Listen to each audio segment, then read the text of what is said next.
Making English easy. Omitting object pronouns in relative clauses. Hello, language enthusiasts. Today, we're going to dive into a very useful topic in English grammar.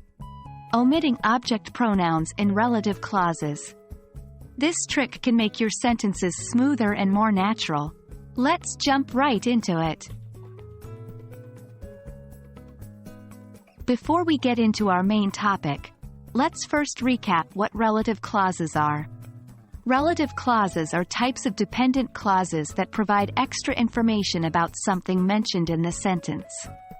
They usually start with a relative pronoun like who, which, or that. For example, in the sentence, "The book that I bought is very interesting," "that I bought" is a relative clause giving more information about the book. Now, let's discuss object pronouns in relative clauses.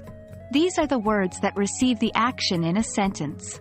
They follow verbs or prepositions. In the sentence, "The book that I bought is very interesting," I is the subject, bought is the verb, and that is the object pronoun. Here is where the magic happens. In English, when the relative pronoun is the object of the relative clause, we can often omit it. So, our previous sentence could become, "The book I bought is very interesting." The meaning stays the same, but the sentence is more concise. It's a very common practice in spoken and written English. Remember, you can only omit the relative pronoun when it's acting as an object in the relative clause, not when it's the subject.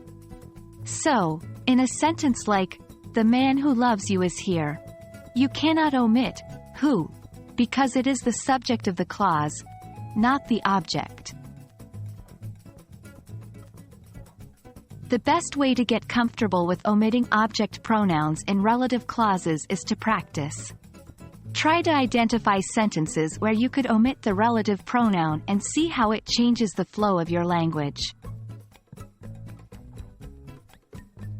And there you have it. Omitting object pronouns in relative clauses is a neat trick to make your English sound more natural and fluent. Keep practicing, and soon, it will become second nature.